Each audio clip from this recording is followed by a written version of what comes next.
Dr. Anderson mentioned.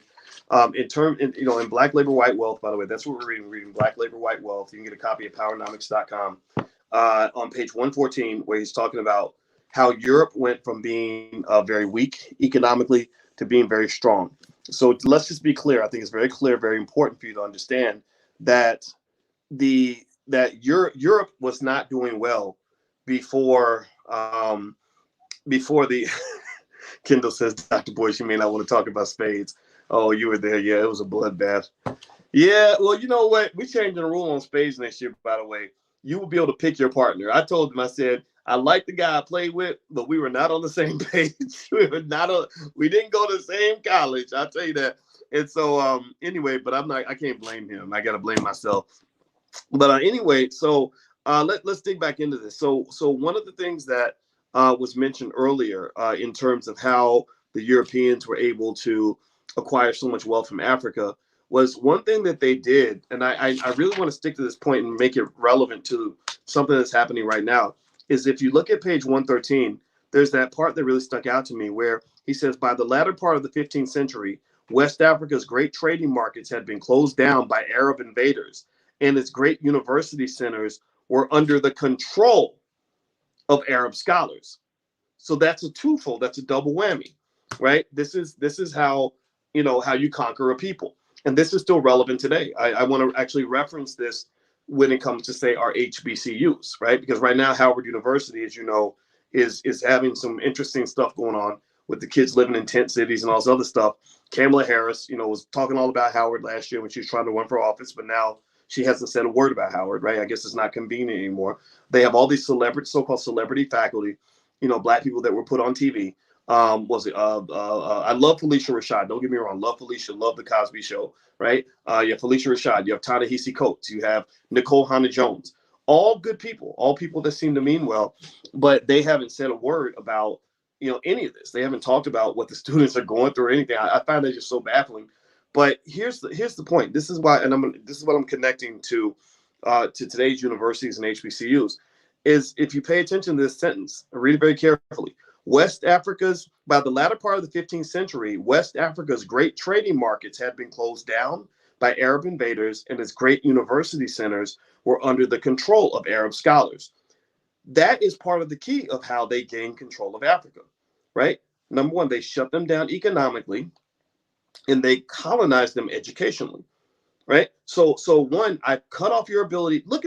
Parallel this to what they do to Black people to this day. Right? They do the same thing to this day.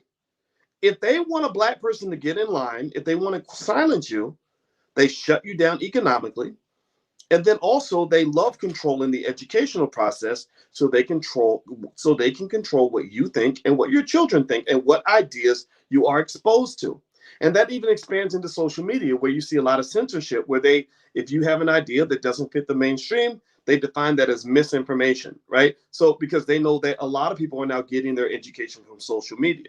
So effectively, when I think about HBCUs in particular, I don't hate HBCUs. I think HBCUs are a lot of fun. It sounds like it's a great experience. I never got to attend when I wanted to. I couldn't. But I remember when I wanted to go teach at Howard, and I was interviewed to teach at Howard, I was interviewed by a Chinese man. And I was like, why is this Chinese man interviewing me to decide if I should have the right to talk to African Americans about finance? I talk to 1 million Black people a week, at least. Nobody needs to tell me that I'm qualified to talk to my own people, right? Especially not somebody who's Chinese, right? And I've told you all this story, right? And so what that said, that led me to go into a deeper investigation in our HBCUs. And I remember I went to go to, I believe it was North Carolina Central. I said North Carolina A&T. I meant to say North Carolina Central. And I'll never forget them telling me that they did not have one single African-American male professor in the entire business school.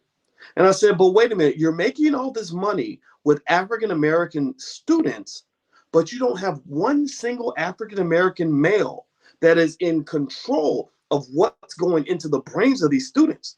So effectively, what you've done, unfortunately, is some would say that you have commodified Black people, that you've made Black people into a commodity, a cash cow. I'm going to make money off these Negroes, but the Negroes ain't going to make money off nobody, not even off themselves, right? Like seriously, like I don't even, I mean, because I want you to understand the difference between an institution that is filled with Black people versus an institution that is run by Black people. If you go to a chicken farm is full of chickens, but there is no chicken running the chicken farm. The chickens are the commodities that allow the people who are running the farm to actually make money. So Black people are the chickens on the farm in so many of these institutions, including many of our HBCUs. So HBCUs like Howard and whatnot, they're great schools to go to. And they do have some African American faculty there. I'm not saying that they don't have any.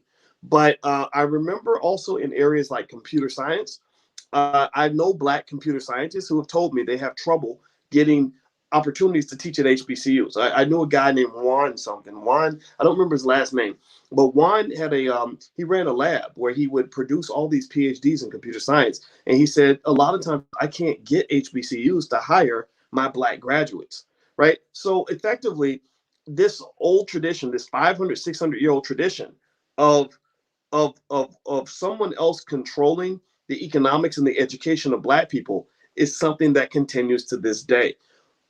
Black people really don't have a university that's truly under our control. I think Howard University is a great prototype because here you have this Black school with this Black president, which, by the way, he's not African American. I think Wayne Fredericks is from another country, but I got to double check.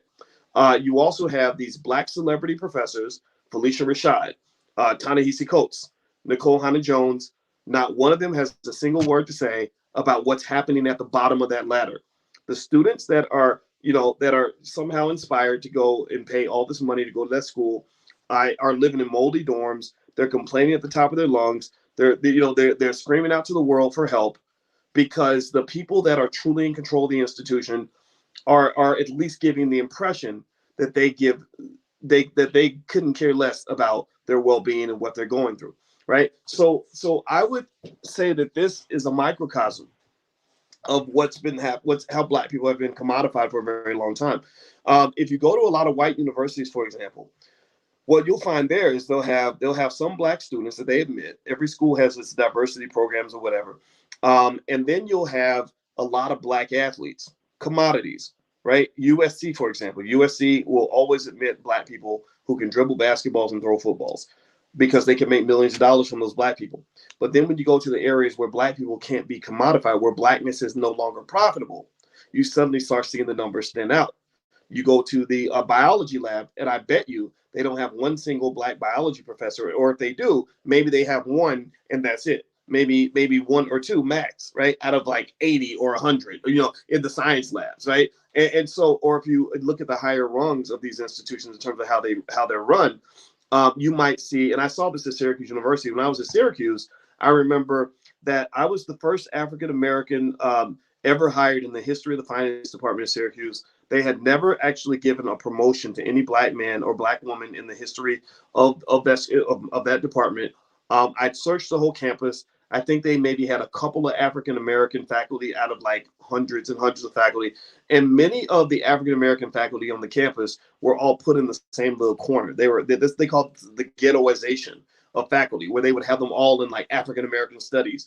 And what would happen is that when you're marginalized in that way, you're not really sort of in the middle of campus deciding what the students are going to learn and how they're going to be taught. So effectively, what you have to be very careful about when it comes to the economics and the educational processes of your community is that, one, you have to control the economics and the education. You must do that. You must be the dominant educational force in the minds of your children. Two, you must have an economic model that allows you some sort of security from those who might try to use that to control you or to exploit you. Black people to this day are shut out of the nation's economy. Every election, we're voting on all these symbolic, superficial issues. Nobody's talking about things like why Black businesses can't get a loan, or when these students graduate from HBCUs. I thought about that and I said, why is it so easy for them to get $100,000 in student loans, but they can't even get $30,000 in business loans? Why are you giving them student loans but won't give them business loans? And then you go into the broader economy, they'll give you auto loans all day, but won't give you a loan to go start a business. So they'll give you as much debt as you want to go buy a commodity that does not benefit you. They'll give you as much debt as you desire to go buy something that is profitable for them. But they won't give you access to the debt or to the capital if you're trying to create something that is profitable for you. So pay attention to that. That's a very big deal.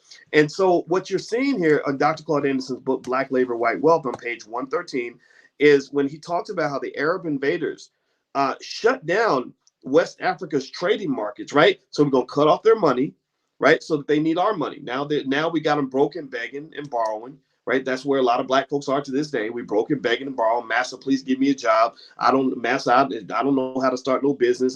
Master, I need to go to your neighborhood. I need to work for your company. I need to go to your university so I can learn. And then the second thing they did was they took control of the great universities that were controlled by Africans. So Africans were educating Africans, and then the Arabs came in and the Europeans came in and said, we're going to control your university. So we're going to decide what poison we want to put into the brains of your kids, right? So we're going to keep them divided. We're going to keep them enslaved. We're going to do all these things. And that's exactly what they do to this day.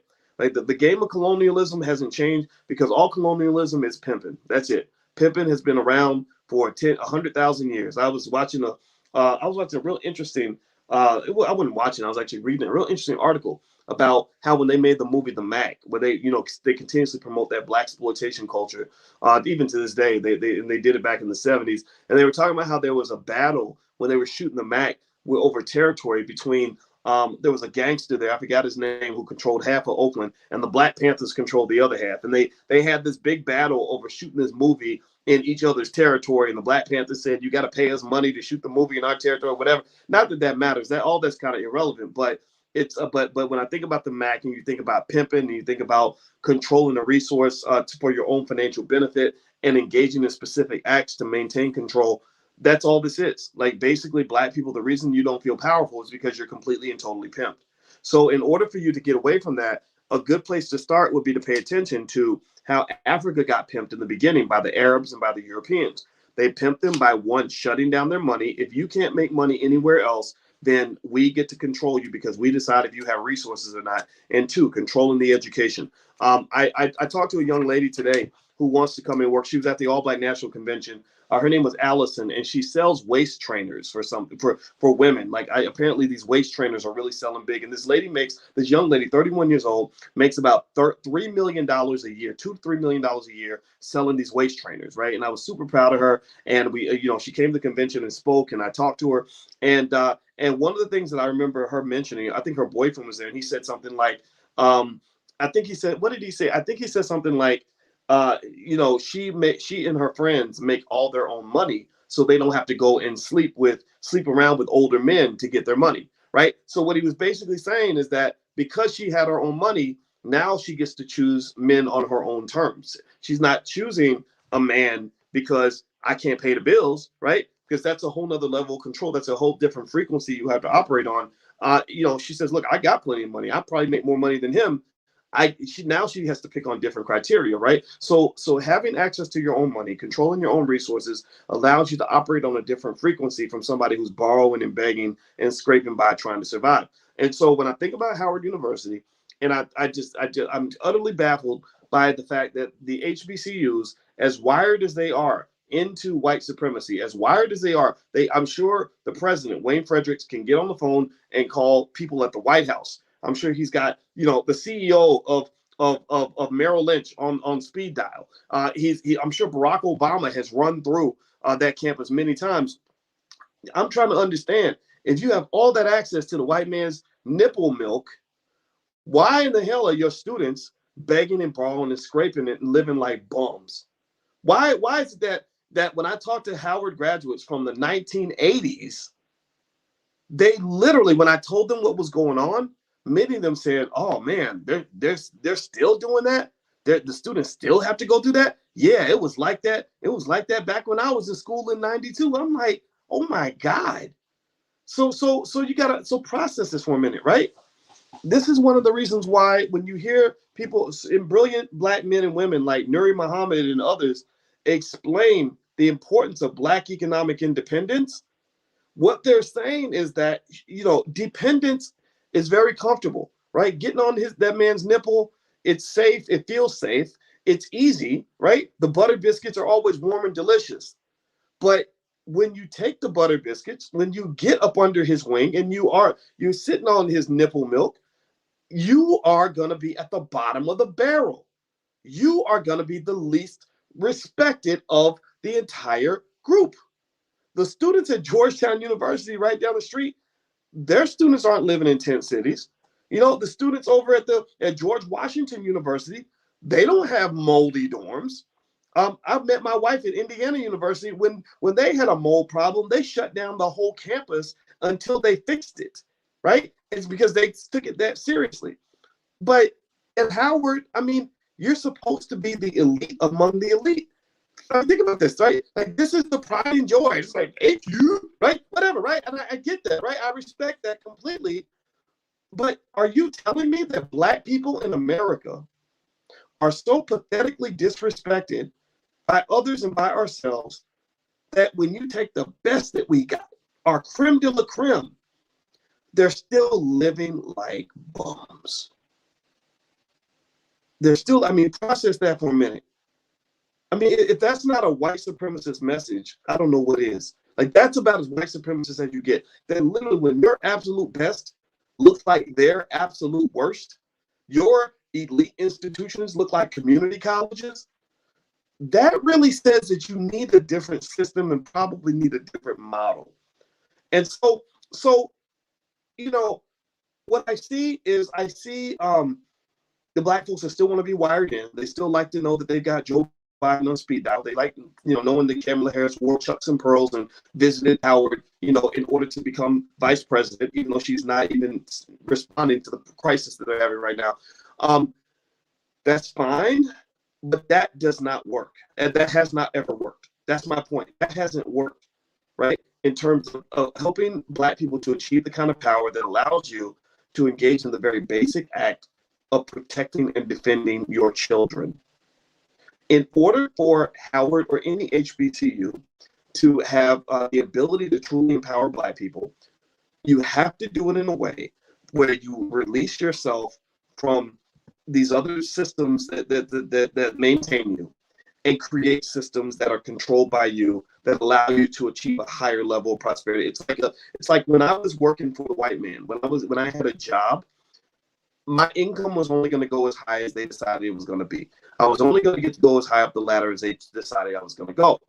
When I left the job and created independent economic systems, I was then able to go to the level that I wanted to go, right? And then not only did I have the ability to make the money I wanted to make, but I had the ability to create jobs for a lot of other people. Do you understand? So I think Howard, and I'm not really talking about Howard anymore, right? Howard's going to do what Howard's going to do. They'll probably keep doing the same thing. 30 years from now, there'll be students in the year 2060 or something, or 2050, who are also complaining about moldy dorms, who live in tent cities, right? Like, it's not going to change, right? If you go back 30 years, they had the same problem 30 years ago. They probably had the same problem 30 years before that. They're going to have the same problem 30 years from now, right? So I'm not asking Howard to be a different university. What I am saying is I'm asking Black people to become a different kind of community. I'm asking Black people to understand the dynamics of what you're witnessing here, so that you'll understand that as we develop our own educational apparatus and our own economic systems, we structure them in such a way that we can engage in the basic act of taking care of our own, right? There's nothing at any university that, that's out there that you can't learn from a lot of Black people in your own community, right? Sure, professional licenses, to be a dentist or a lawyer, yeah, you got to go to these schools or whatever. But if you're talking about just flat out education and knowledge, do you know how many knowledgeable Black people there are in the community? At this convention, that was a university, man. I mean, we had all the PhDs. We had the lawyers. We had the medical doctors on stage. We had the scientists. We had the people that had all kinds of knowledge on everything from relationships to health to all kinds of stuff. So what makes you think that you need other people in order for you to learn? It's white supremacy, in my view, that taught us that we need to go and pay a lot of our money to people that are not even from this country or white folks in order to learn. So that's what I'm seeing here, and I really think that that we have to overcome this. in order to overcome white supremacy. And also, if I were to advise Howard or students of Howard, I'm not even talking to the administrators. They're a little bit too gone. They're a little bit too wired in. Wayne Fredericks, the president. I don't know what planet this guy's from, to be honest with you. I don't get him at all. And he's not African American, so maybe he just doesn't understand certain things, and that's fine. He's a hardworking guy, he's very smart, but I don't see him as one of us, to be honest with you. I really don't. But when you talk to the students who are still idealistic enough to believe that a better future can be created, I encourage them to dismantle all those old systems, sort of tear down everything that you've been led to believe about what it means to be successful as a Black person and build something better. It starts with these very basic ideas. It's what we call in the Black Business School, we call this the Black Core of Three. The Black Core of Three is this: by any means necessary, Black people must educate our own children, create our own jobs, and support Black businesses. That means you must have your own independent educational system, your own independent economic system, and you must support those who are within that system. Right? That's it. If you do that, that's going to really change. That'll create a whole different roadmap for Black power and Black success, right? So that's what I see with Howard, because I really just don't get it. If you're like the fancy bougie Negroes, you shouldn't be living in mold. Like you're living like rats and roaches right now. I mean, that just doesn't make any sense to me, to be honest with you. I'm not trying to be mean, and I probably sound mean. When I talk, I piss people off. I'm gonna go places. I go places sometimes, and they're scared to talk to me, and maybe they can talk back and say bad things about me. I don't know. But I don't know if, and I hope you understand what I'm saying, that this is just a microcosmic reminder of the kind of disrespect that Black people experience all over this society and all over this economy. Okay, so as long as you're under another man's roof, you're always going to lose, period.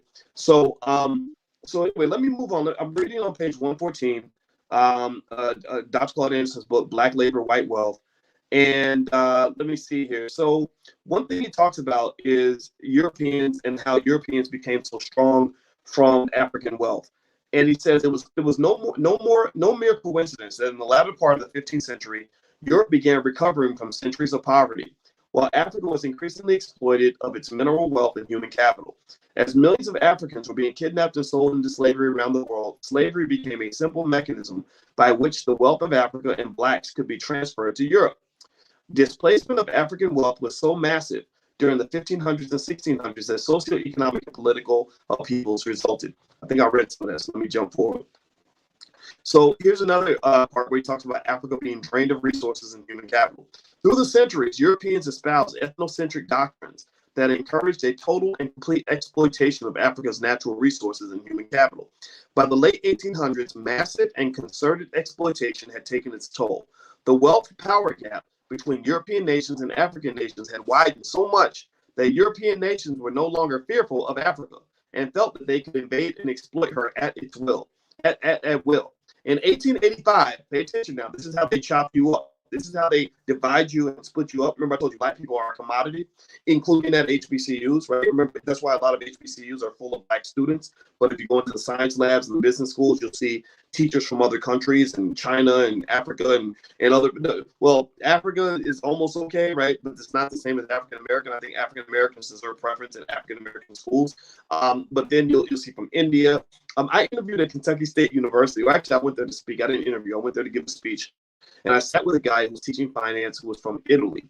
And I remember noticing that this Italian guy teaching at an HBCU talked about those students like they were absolute dirt. Like, I was really fascinated by how he said he felt comfortable, I guess because I was a finance PhD like him, he felt comfortable literally talking about these students like they were the dumbest sons of bitches on the planet. And I couldn't believe it, and this is when my eyes kind of started opening up in terms of understanding how Black people are commodified. So anyway, let me keep going. So the wealth power gap between European nations and African nations had widened. In 1885, European nations met at a conference in Berlin, and without notifying any African nations, drew lines on a map to divide the African continent among themselves. Shortly thereafter, European nations established colonies throughout Africa. They colonized 90% of the African continent and controlled nearly 100% of its wealth. Only Liberia, an American colony, and Ethiopia were uncolonized at that time. In the mid-1960s, some Black African nations were restored to independence, but not because white European nations had developed a moral conscience or no longer needed to exploit Africa and its people. Instead, European nations freed the African nations because they had acquired most of their wealth and power and now felt that they could control those nations just as effectively from the outside. So basically, they just kind of let them go because they said, okay, we used you up, like a $2 hooker. And now we're going to move on to the next one. And that really speaks to the history of capitalism in general.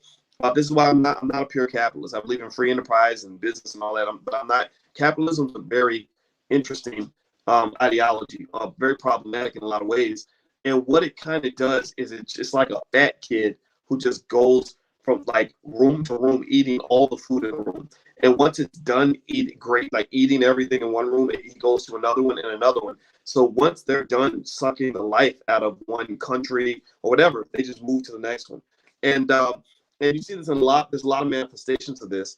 And Black people, again, when you are defenseless, when you don't understand the importance of maintaining various forms of educational, economic, psychological, spiritual, and social sovereignty. Sovereignty does not mean that you control everything. Sovereignty just means you control your own shit, right? You control your own neighborhoods.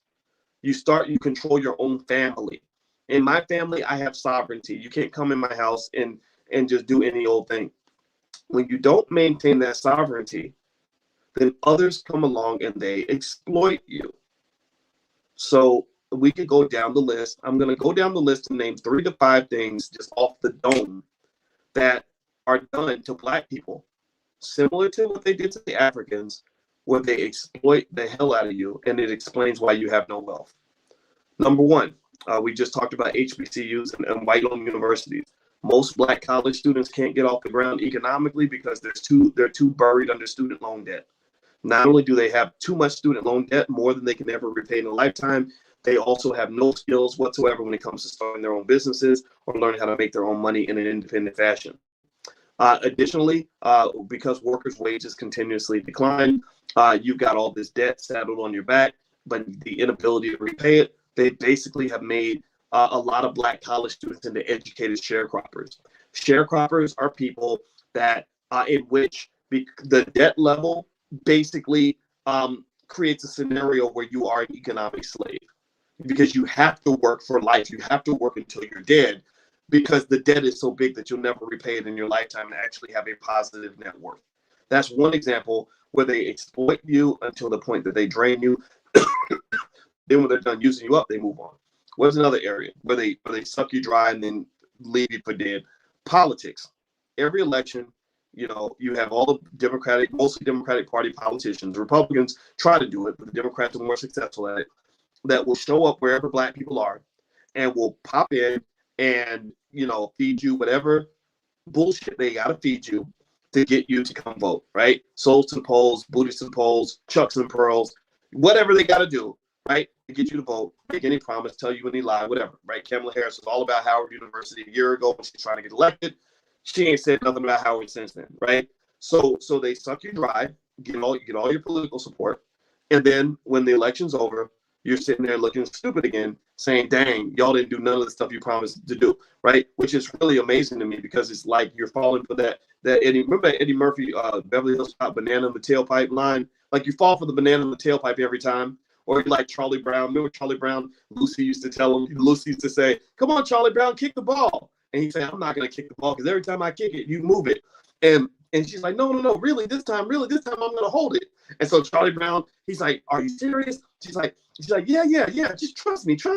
So she'll put the little ball up, and he'll run, and he really thinks this time is going to be different. And he runs to kick the ball, and she moves the ball every time, and he flips 10 times in the air and lands and cracks his head open, right? So that's what Black people do, and it's utterly fascinating to me. I don't know if it's because people have short memories, or people are just that stupid, or people are just that emotional. I don't know what it is, but it's just fascinating, right? So that's another area. What's another area they exploit you? The prison system, the prison industrial complex was designed and shaped in a way that it allowed slavery to continue by another name. Ava DuVernay, shout out to her. She did a good job. I think it's called the 13th Amendment or something like that, or the 13th, that documentary she did, where she explained how the 13th Amendment abolish slavery unless you've been convicted of a crime, which basically means if I can relabel you, if I can find some way to label you as a criminal, then I can make you into a slave, and that's perfectly legal. So it's just basically a loophole. That's all it was. That's 3. What's another one? Let's see, number 4. Public schools, the public school system. You have a lot of Black-owned public schools. Some schools are even run by some Black people, which is really interesting, like Baltimore and stuff like that, where the Black kids are not being educated, they're not being loved. It's a straight school-to-prison pipeline, but they need those kids in that school so that the administrators can make their money, because the administrators get federal funds based on how many Black kids they corral like sheep and like chickens headed for slaughter into these schools, so they can just sit around and pretend to educate them and feed them a bunch of Eurocentric nonsense, a bunch of LGBT crap or whatever. But don't even teach them how to read, write, and do math. But the kid comes out knowing, all kinds of stuff about transgender and all this other stuff, right? So it doesn't just allow for the economic exploitation, but it does that double whammy that the Arabs did on the Africans, where you're not just economically benefiting from them now, but you're also educationally programming them so that there'll be a consistent revenue stream for you for life, right? So you're training them to do things like go to college and go deep in debt, and they're also being trained to leave college and go work for a white person, which is the 5th area where you're exploited. I'm just naming 5. I could keep going. I could probably name about 9 or 10 actually. If you talk about like stores set up by foreigners in black neighborhoods, how the Asians control the entire hair care market, right? Black women will spend their last dollar on hair, and Asians are getting all that money. You can talk about athletes. The NCAA has taken billions of dollars out of the Black community by taking our best athletes. And then the really big one that people don't pay attention to is all the millions of Black people that we train, even at HBCUs, to go work for white people. This helped me understand why I can understand at first why white people would create HBCUs in the first place. You don't love Black people that much. Why did John Howard, a white man, create Howard University in the first place? Why would white people fund the education of Black people? Well, you fund it because the education isn't really an education. It's really more of an indoctrination. You're preparing them to feed into the white-controlled capitalist economic system by training them to become workers, right? And this is not just a specific racial kind of classification. They do this to everybody. They do this to poor white people too, right? I went to Indiana University to visit. That's where I met my wife. And I remember I was walking through the business school, and I saw some sign that said, this building was donated. It's a brand new, beautiful building. Probably cost $200 million or something. And they said this building was donated by Eli Lilly. And I was thinking, like, why would Eli Lilly give all that money just to build a building on campus? Well, because Eli Lilly had an agreement. Well, you train your students so that when they graduate, they can come work for us. And it's not always an exploitative deal, right? There are companies out there that treat their workers decently well. There are some careers that can feel somewhat fulfilling, right? I'm not here to say to you that if you work for a white company that you're a loser and that you're worthless and that you're a complete idiot. No, I'm not saying that at all. But y'all know that the number one complainers about racism and microaggression and the stress and anxiety of race are typically the corporate Negroes who go to work every day. And because you got that master's degree or that bachelor's degree from Brown, you think that the rules are going to change for you because you're now an educated Negro and you've done everything you can to properly assimilate into the culture, but you're still different. You're still treated differently. And then to make things worse, you're trapped because they tricked you into pouring all of your energy into learning one specific skill. If I get you to put all your energy into training yourself to do nothing but serve me, then I have all the power. You're no different from that lady in Eddie Murphy's movie. Remember Coming to America when the guy said, so what do you like? And she said, whatever you like. So what have you done with your time in your, what have you done up until this point in your life? I've been getting prepared for you, right? Remember, she was like, this lady, this beautiful woman who could pull in every man within a 100-mile radius, and she was fine, had thrown all that out the window to allow herself to be trained for one purpose, to be with him and to serve him, and that's it. So when he rejects her, she's dejected. You saw the sequel, but 30 years later, she's still messed on the head because she dedicated her whole life for one specific purpose, and then that purpose got taken away, so she had nothing. So the same thing happens to a Black person when all you've ever been trained to do is work for white people. Right? It doesn't mean that there's something wrong with that. You can do that if you want to, but I'm saying maybe you need to have a plan B. Or when you see a kid who spent his whole life preparing to be a basketball player, and the NBA ain't got nothing. They hire maybe about 40 dudes a year, right? Out of about 50,000 applicants, right? They're gonna pick about 40 or 50. Like, you know, so when you can't play basketball, you feel like your life has no sense of purpose. I saw this guy. There was a guy named Vince Young, who was a really great quarterback. He won the championship, the NCAA championship. I think he played at the University of Texas. And I saw this cover. He was the man. He was 2006, I think. Anybody remember Vince Young? He was the man at that time. And Vince Young was, he had just won the NCAA championship, and they had him on the cover of ESPN, the magazine. And on the cover, he literally said something like, "I was born to play quarterback at the University of Texas." And at that moment, I felt so sorry for him. I felt so sorry for him. I said, if they ever take football away from this guy, he will have nothing. He's going to wish he was dead because he has nothing else except football, right? And years later, he played for the Texans. If y'all remember, I thought Vince was going to do better than he did in the NFL. He did okay for a while, and then things kind of started going downhill. And he was about to lose his job or something.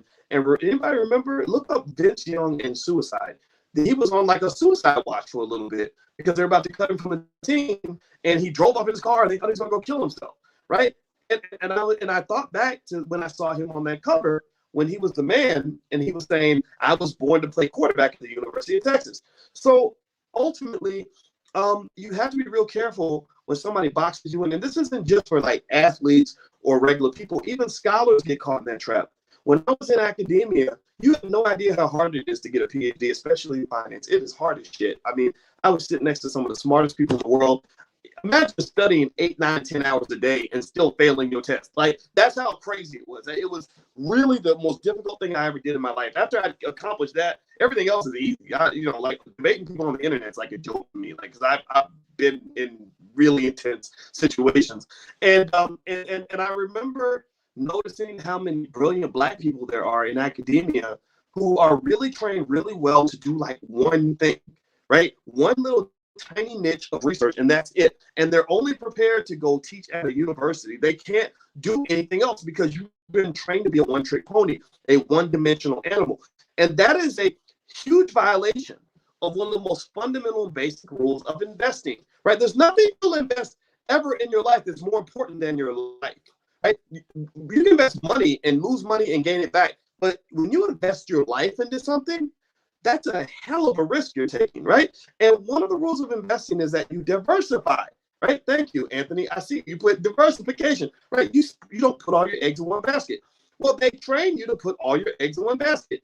You are trained with one skill for one job, and if you don't have that job, then you're done. Or if they blackball you, like you're a professor and they blackball you from academia, you can't do anything. And I was really fascinated by the fact that you had people that are some of the smartest people I've ever seen in my life who really were convinced that all they could ever do was teach students at a big white university. Come on, man. Like, there's nothing else you can do. Like, there's no other skills that you have, right? So ultimately, a big control mechanism that is used by any abuser.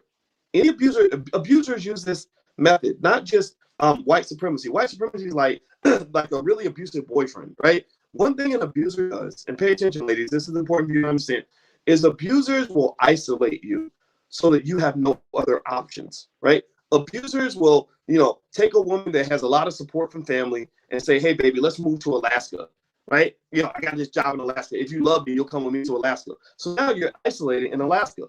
And then he'll say, "I want you to stay home and take care of the kids. I don't want you to go to work. Just depend on me," right? So now you got 3 of his kids.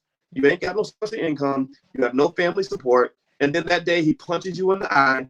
You end the relationship because you ain't got nowhere to go and you have nobody to call. You have no backup, no support, no nothing, right? So abusers tend to, just like pimps, just like Anybody that exploits another party, they tend to look for people that don't have options so you can maintain control. That's what pimps do. That's a common thing. So you got to be really careful about that, because white supremacy is designed to isolate you where you have no other choices, right? So what I'm simply saying to you is, I'm not saying separate. I'm not telling you like you can't do business with white people, or you can't or do reverse integration. I'm not saying that at all.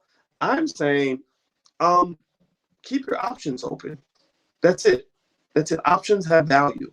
This is not just me saying this. This is actually true. In the options theory, the first thing we learn when we study option pricing theory, how stock options are priced, first thing they teach you is that options have a non-negative value, meaning that anytime you have an option, that's something that could have value. Options are always valuable. So always keep your options open. When you train your kids, sure, go work for people, do whatever you want to do, but every black child should know how to start their own business. Every black child should own shares of stock. Every black child should understand the ownership of real estate. Every black child should understand the importance of having multiple streams of income, because when you have other options, then you are in a stronger bargaining position than when you have no other options available to you. So if you're a person living paycheck to paycheck with one skill, with one job, and no other backup plan, you're going to pretty much be stuck and pretty much be done. Okay. So let me keep going. Let me read more. And let me mention to you, by the way, some of you were asking about the the recordings to the convention and stuff at the convention. We're going to redo the convention, except we're going to do it digitally. We're going to actually I'm having my team arrange to bring in every single panel and all the panelists, and we're going to bring them on a platform. We created a platform called All Black Digital, allblackdigital.com. We're going to redo the whole convention there so that all the experts can kind of really flesh out their views, because we only have a certain amount of time at the convention, a certain amount of space. And so you go to allblackdigital.com if you want to sign up there. And also a recording of the entire convention will be there. So I think the team's almost got that loaded already. So if you log in at allblackdigital.com, you can see everything from the except for not every single breakout. Not every breakout was recorded, but we got a bunch of them, and every single big panel. Also, of course, that epic performance and the gala and all that stuff. You got to check out Infinity Song. If you haven't seen them, I give them a lot of credit for creating the positive energy that existed in the building. So feel free to go to allblackdigital.com if that's of interest to you. All right, so let me read a little bit more to you. Natural Resource Wealth. This is page 115, Black Labor, White Wealth by Dr. Claude Anderson. Remember, Christmas is coming. Powernomics.com is where his books are. So feel free to go to powernomics.com. And Tiffany, I see you're asking about the price. I don't remember. So just if you go to allblackdigital.com, it's right there. I can't remember what price they put on it, but feel free to join that. And that's our way of kind of stretching the convention out, so we can just sort of do this all year round. Okay. All right. So natural resource wealth that Europeans acquired from Africa whetted their appetite for the finer things in life. Most European nations wanted gold and silver because these metals were needed for coins, but moreover, they represented the new mark of wealth. These precious metals were more useful than land because they could buy anything anywhere. Thoughts of gold, jewels, and spices from foreign lands stimulated investment in trade as merchant and gentry classes pressed their governments to secure new markets. Competing monarchies in Spain, France, Portugal, and England were willing to gamble lives and newfound wealth on finding more precious metals and spices in the New World. Adventurers such as Christopher Columbus accepted the challenges from his financial backers and made several fortune-hunting trips to the New World. On his second trip, Columbus promised the Spanish crown that in return for financial help, he would bring them, quote, as much gold as they need and as many slaves as they ask. So he promised them gold and slaves. 17 ships and hundreds of men were provided for his second voyage to the New World. To further encourage his success, the crown promised Columbus 10% of the profits, a governorship over any new lands and fame. So what does that mean? That means that they promised him a 10% equity stake. So that's ownership, right? That's why, again, if you want to be wealthy, get ownership. You must own something, right? Don't measure Black economic success by how much money you make. Who cares how much money you make? I want to know what do you own? If you transition your income into ownership, then you're winning. If your income is spent, then it's a waste. You might as well never made the money in the first place. But they also gave him power through the governorship and also any new land. So they gave him land. Land is valuable. There's a big movement in the Black community right now to acquire tons and tons of land. Down in Georgia, there's a couple groups, Brother Ben X and Jay Morrison and some others are literally acquiring hundreds and hundreds of acres of land, right? So land, and then they mention fame. I mean, fame is just for the ego. So Columbus and his military contingency arrived in the Caribbean islands and made inquiries about the location of gold. After only a few pieces of gold were found, Columbus expanded his search to all the islands, traveling as far as Haiti. He used his military advantage to conscript the peaceful, unarmed Arawak Indians into his massive gold search. As the search became futile, angry Europeans took out their frustrations on the defenseless Indians. Many were killed and mutilated. Other Arawaks were driven to commit suicide. Within 2 years, nearly half of the 250,000 Indians in Haiti were dead. By the year 1515, there were 50,000 Arawak Indians. By 1550, only 500 remained. Howard Zinn said that a report in 1650 showed that none of the original Arawaks or their descendants were left. Damn, these people were brutal. Failing to find a significant amount of gold, Columbus attempted to at least keep his promise to the crown regarding slaves. He selected 500 of the strongest male and female Indians and shipped them back to Europe for servitude, but nearly all of them died en route or shortly thereafter due to climate and temperature differences between their Caribbean homeland and the European continent. Now, like the elusive Bahamian gold, an entire race of Arawak Indians did not exist. So he wiped them all out, 95% of them out, and then he enslaved the rest, and the slaves did not survive. That's pretty evil. The Americas become an extension of Africa. Following Columbus's exploration of the New World, onto the New World, a new sense of European nationalism developed. European nations competitively explored South and Central America and the Caribbean islands in search of gold and other precious metals. When these resources were discovered, small contingencies of European whites colonized the areas in hopes of producing wealth in the name of their motherland. But European whites were allegedly physically incapable of doing the laborious work, and the Indians had been killed off. As a result, black slaves became the chosen tools for producing wealth in the Caribbean and throughout the Americas. So black people were selected for slavery because you are strong, right? That's what he's basically saying. Black slaves were needed in the plantation fields of the Caribbean, the tobacco fields of the Piedmont, and the mines of South America. It was the massive influx and dominance of black slaves in mining and agriculture production that directly linked black enslavement to Europeans' increased wealth and power in industrialization. So he says that so mining and agricultural production were the primary ways that they were able to extract their wealth and make Europe into the richest continent on earth. Organized religions joined hands with governments in the race to capture wealth in the New World. They merged, searching for lost souls and lost gold. In the early 1500s, high officials in the Catholic Church designated African blacks as the primary instrument of mining wealth for whites in South and Central America because Indians were killed off by the rigorous labor and European diseases. Blacks were perceived as being physically more durable and expendable. Portuguese and Spanish slave traders moved into high gear, buying, selling, and shuttling black slaves across the Atlantic Ocean. More than 90% of Africa's kidnapped blacks were shipped to South America and the Caribbean islands. Between 1600 and 1800, black slaves outnumbered the white Europeans entering the Americas. Up until 1820, blacks outnumbered Europeans transported across the Atlantic by a ratio of 3 to 1.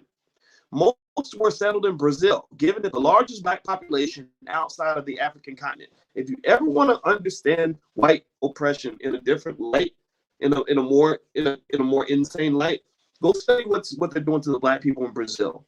It's worse than what they're doing here. In my view, it's unbelievable. They literally just hiding those people. It's the craziest thing in the world. These black slaves and their descendants were Brazil's dominant population until the great mass of European white immigrants arrived in the 1880s, long after slavery had been terminated and European wealth and power had been amassed. These new white immigrants arrived to reap the fruits created by forced black labor. A century later, the descendants of Brazil's black slaves are still excluded from enjoying the fruits and are so impoverished that death squads murder the hordes of black street children who scavenge for food. So they have death squads that kill the children in Brazil, black children in Brazil. I can just tell you, this is something worth looking into, right? When he's making this point about immigration and how immigration policy is used to dilute the black population. That's exactly what they're doing in America. That's exactly what they're doing. That's exactly, I mean, when they bring in all these people from Afghanistan and give them all this money, people from south of the border, give them all this money, people from Europe, give them all this money, their goal is to continuously dilute you. And so, you know, in every election, you know, when you're supporting these open borders and they're not letting in people who support you, you're kind of voting to dilute your own vote. That's what it is. So wealth production in the Americas, this is page 117, this is at the bottom. Read a little bit more and then we're going to be done for tonight. It says, Portuguese and Spanish colonization of the Americas represented the first systematic and concerted effort by European nations to use African blacks as the main instrument for accruing wealth. From the 1500s to the 1880s, their long-distance trade policies and practices were based on profits from Africa and her dark peoples. The high profits caused black enslavement to be known as the Golden Harvest. The economies of South and Central America and the Caribbean islands were based on products made by Africans. Black labor spawned numerous cottage industries that provided Europe with a constant flow of sugar, tobacco, molasses, vinegar, rum, and precious metals. These products significantly changed Europeans' consumer appetites and demands. Black slaves produced a phenomenal amount of wealth for slave traders, settlers, and European nations. In the South American and West Indian markets, slaves drew an average sale price of $500 in the 17th to 18th centuries. When this figure is multiplied by the 10 to 15 million black slaves the historian Howard Zinn estimated were transported to the Americas, the revenue from one-time only sales would amount to more than $1 trillion in today's currency. $1 trillion. African slaves were typically sold at least twice before reaching their final destination. As a matter of practice, most of the black slaves brought into the Caribbean markets typically were seasoned, then resold into slave markets in South, Central, and North America at much higher prices and profits. By the 16th century, European powers sought mineral wealth in Africa and Latin America using what they perceived to be the best possible mining equipment, black slave labor. Mines in Peru, Bolivia, and Brazil initially used local Indian labor, but these groups proved to be especially susceptible when confronted by various European diseases, hard work, and rigorous discipline. A royal ordinance in 1503 officially sanctioned introducing black slaves into the Spanish colonies to replace the Indians. Between 1501 and 1700, nearly 4 million black slaves were exported to Latin America, and the profits of their labor filled various European treasuries. By the 1660s, slaves in Latin American mines had exported $536 million, 536 million ducats to Spanish treasuries. At today's value, these gold and silver ducats would be worth hundreds of billions of dollars.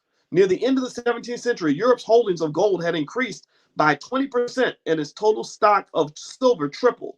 France had also amassed an abundance of new precious metals from Brazilian mines. The wealth power produced by black slave trading in the Americas intensified competition between European nations. Spain became one of the world's wealthiest and most powerful nations when it pushed Portugal out of the slave trade and mining in Latin America. Between 1550 and 1600, the amount of silver shipped into Spanish treasuries quadrupled. Kings Philip III and IV used the revenues to militarily protect and acquire more slaves. Much of Spain's new wealth was passed into neighboring nations in order to repay Italian and German merchants who had financed many of Spain's trade wars to the Americas. Although Spanish, Portuguese, and other European nations disagreed over who should possess wealth produced by slaves in the Americas, there was little, if any, disagreement over which racial group would be the labor force used to produce the wealth. So what this really tells you is, you know, when Congress says that we have to study reparations, that's a joke and that's a lie. That's a complete joke and it's a complete lie. They ain't got to study nothing. just literally in the last 5 minutes, I've read enough for you to hopefully be convinced and to understand. And this is Dr. Anderson's work. Black Labor, White Wealth is the name of the book. It's at powernomics.com. I have read enough that hopefully you understand that black people are one of, if not the most dominant wealth producing force in the history of this entire hemisphere. Not just the United States, but you go south of the border and black people were producing damn near all the wealth, you know. And so for anybody to almost act like this is a surprise or the fact that people don't know about it, that pretty much means that, you know, in today's terminology, in terms of concrete steps we must take right now as a people, concrete solutions, let's be solution oriented. You got to take over the educational process for your children. You must. Give me a yes in the chat if you confirm that you will do this. You must make sure that your children are learning these things, you know, on a regular basis. You got to talk to them about this stuff. You know, I know people talk about critical race theory, and I think all that's important. I'm not against critical race theory at all. I'm not here to judge that debate. But I don't think critical race theory, I don't think there's a lecture that can be given by, you know, some Africana studies scholar, the ones that I know anyway, that is going to really dig into it the way this does. Like, this really digs into not just sort of talking about how much our feelings were hurt by slavery, right? Sure, yeah, we went through a lot of trauma that should be discussed, but this is talking about the hardcore economics. Like you owe us money, and so if you want to know why I take a very hardcore position in every election, my response is very basic. I'm like Joe Pesci in Goodfellas. Remember that? F you, pay me. You know, well, what about blah, blah, blah, blah? No, F you, pay me. Well, what about Donald Trump? Blah, blah, blah. F you, pay me. Well, police are killing black people. This is F you, pay me. Black Lives Matter. F you, pay me. I don't need all of that. Cut the check, period. That's it. Let's just pay the money, and we'll talk about all that stuff afterward. All the after we all get our money and we get our land and we have our property, then we can sit down and have a conversation about all the other stuff. But you got to start with the money, because one of the things that I believe, and I think you can at least see validity in this argument here. It doesn't mean I'm right, because you may see a different point of view, and I respect that.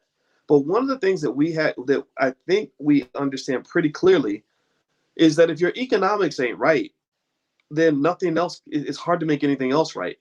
Like when I told you all about the young lady who came to the convention. Her name was Allison, and she's selling these waist trainers, and she's making millions of dollars a year. This was liberating for her, right? It changed everything. It changed how she felt about herself. It changed how she engaged with men, what kinds of relationships she picked. It took a lot of stress away, right? And so ultimately, when you own and control resources, it kind of solves a lot of those other problems, right? And what I noticed with the paternalism, particularly of white liberals, they're very paternalistic, almost like they almost feel like they're our parents, is that when we say we want to solve a problem, what they tend to respond with is, well, we will kind of solve your problem for you as long as you let us control everything. Like if you say, I need to get to the store so I can get some food, they say, sure, I'll drive you halfway to the store in my car, right? And that's fine. I appreciate the fact that you're willing to drive me halfway to the store in your car, but I want to own the damn car. And I want to decide that I'm going to drive myself all the way to the store. You can stay home. I don't even need you to be in the car. You don't need to be there. There's no reason for you to be there, right? I want to own the car. I'm going to drive where I want. You don't even got to be in the equation. You know, so understand that that's, you know, because what happens is they'll say something like, we're going to create better schools for black people. I don't need you to create better schools for black people. I want you to give us a few $1 billion so that we can go create better schools for black people. We have the models. If anybody's ever visited the Muhammad University of Islam in Chicago, you will see that they are educating 12-year-olds like college students. If anybody goes to Freedom Home Academy International, they will know that Marcus Klein is educating, 14-year-olds to do the work that graduate students can't do, right? These models are out there. The problem you have is that they're underfunded. And they're underfunded because the people that feed you a bunch of fluff are not actually giving you access to the capital. If you get access to the capital, everything changes. That's a complete game changer at that point. So F you, pay me. I'm Joe Pesci. I don't want to hear nothing else. I don't want to have no other conversations until you cut the check. You cut the check, then we can talk about me voting for you. You got to deliver first, right? One of the dumbest things, I'm going to tell you this, and then I'm going to let you all go. One of the dumbest things that they said, I got a call from Ice Cube during the whole election thing. And I remember one of the dumbest things that they said to him that made me laugh was when he laid out, according to his contract with Black America, and he wrote it with a bunch of experts. He didn't write it by himself. He wrote it with a bunch of experts. And and he laid out his demands for black people in exchange for political support.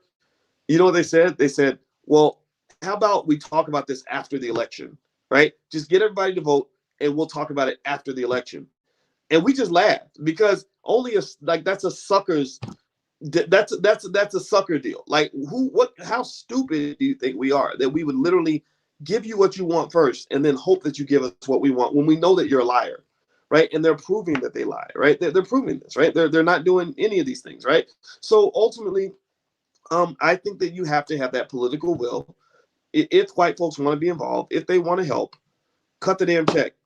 I don't need your education. I don't need you civilizing me. I don't need you to tell me that Black Lives Matter. So I don't need your self-esteem. I don't need anything from you except for the money you owe me. And I really don't even need that. I think we could actually do well without that. But getting that would actually make things a lot easier. Like if I had an extra $100 million, with no strings attached, I could literally educate the entire Black community with $100 million. I swear to God, I could literally ensure that every Black child that wants a thorough economic education got it. If I was able to raise $100 million, I kid you not, I could do that nationwide, all across America, because the models, Black people, we're magical in that way. Like you go back to I pay attention to what the ancestors did, and I think about the ancestors that came out of slavery, and they created Simmons College in Kentucky, and they had no money, no support, no nothing, no resources, no government contracts, none of that. And they literally were just like, okay, we're going to get some buildings. We're going to educate our kids. And they ended up producing tons and tons of Black people that had college educations and medical degrees and everything else, right? What shut them down was integration. What shut them down was when white folks basically said, you can come sit next to us. We abandoned all of our own institutions, and you cannot do that. So you must own and control things if you want to have real power in America. If you own and control nothing, then you have no power, period. All you have is the perception. You have the false perception of power. When you are a person that owns nothing, but you think you're powerful, you're like the babysitter who thinks that you're a parent. You're not a parent, you're a babysitter. You're an economic babysitter. And most of our universities, even our HBCUs, unfortunately, like Howard University, they don't produce economic parents that can give birth to possibilities and opportunities for Black people. They produce economic babysitters who simply are trained to go manage resources for white people. So you get the fancy position, you're the VP at Merrill Lynch. That ain't your money, that's Merrill Lynch's money. Those aren't your assets, that's Merrill Lynch's assets. You can't hire a goddamn soul at Merrill Lynch without asking your boss for permission. So stop pretending like you have real power if you can't change the lives of Black people. If you are a Black person who's going through life saying, I just want somebody to give me an opportunity, then that means you have not acquired power. The day you acquire power is when you are a Black person who says, who can I bless today? Who can I give an opportunity to today? Right? That's when you go from being economically strong and stable to actually being a person who is a kingmaker. The kings and the queens don't really actually have the power. It's the king makers and the queen makers that actually have the real power. People that can create jobs for other people become king makers. They're like economic gods. So what I'm really talking to you guys about right now, and I hope you trust me when I say these things to you. I hope that you'll hear my voice. If you heard nothing else that I said tonight, I want you to hear this one thing. If you have kids, I need you to listen to some of what I'm saying to you, because my number one goal in my life before I grow old and die is to prepare you and to teach you to turn your children into economic gods. Economic gods have the ability to manifest. They're not walking around like, I don't go through life every day thinking, God, I wish somebody would give me an opportunity. Who gonna give me an opportunity today? I don't do that. I don't even think that way.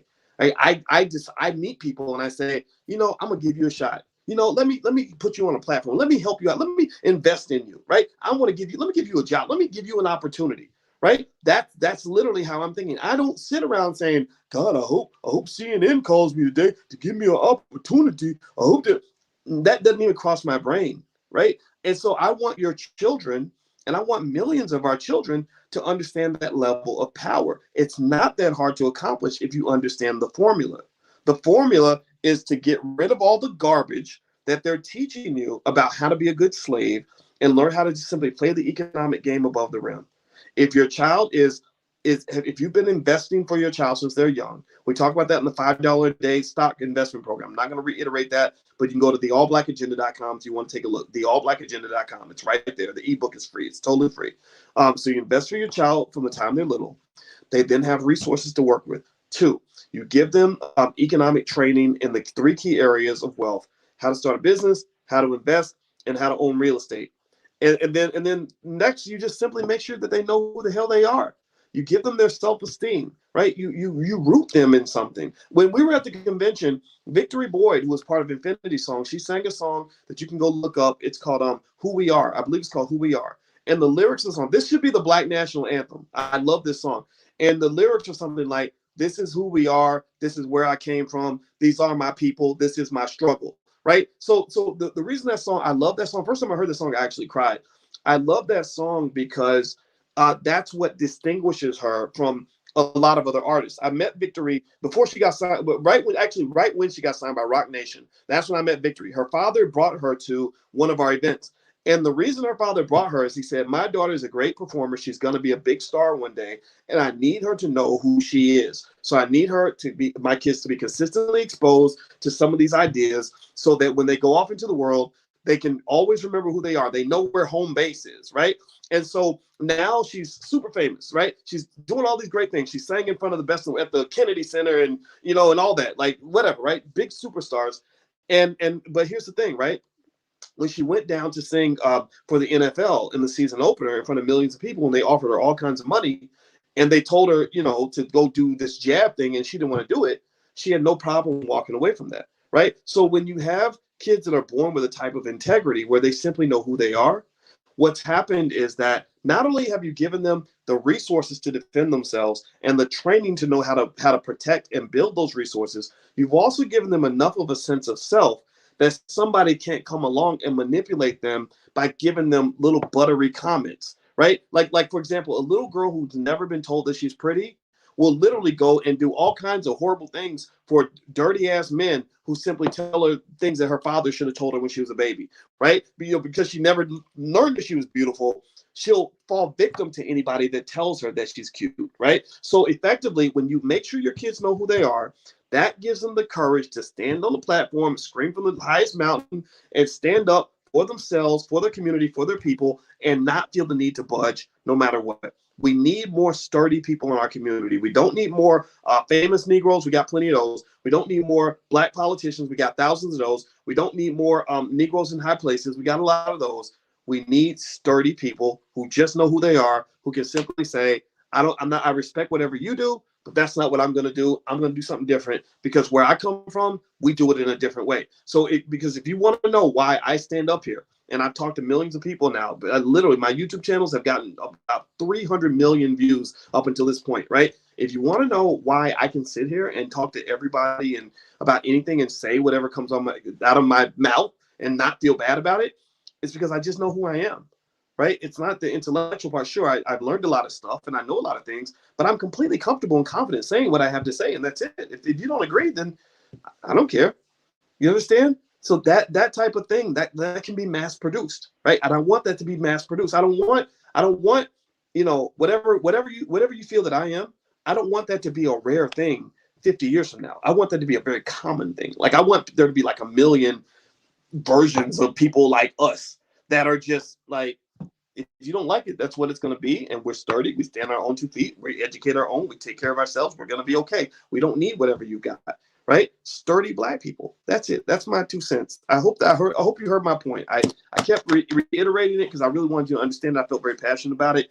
And I apologize if I got a little redundant toward the end, but I think that's really important. So go do that with your kids. Make them sturdy and then just prepare them for battle. And I guarantee you, as strong as we are and as capable as we are, we can't lose. They can't kill us, man. We're too strong. We're too, when we're really focused, we can't be defeated ever. So we will win. I know that. All right. So I'm going to go. Powernomics.com is where you can get Dr. Anderson's books. Again, the holidays are coming. So, I hope you'll go make it rain on his website because I think these would be great Christmas gifts. You guys know at my wedding, I gave away a bunch of Powernomics books. And so I think that's the best gift you can give any Black person is Dr. Anderson's ideas. It's very liberating. Also, if you want to see like the recordings of the convention and all that stuff, and join us for All Black Digital, where we're going to redo the convention and bring back every panel all through the year. Go to allblackdigital.com. There's also recordings from the previous conventions and stuff like that. So it's allblackdigital.com. That's allblackdigital.com. Also, on that link I gave you at allblacknationalconvention.com, you can actually, if you want to prepare for the convention next year, feel free to order tickets in advance. And that helps you because it secures your spot, but it also helps us because it allows us to plan and go ahead and put deposits down and all that stuff.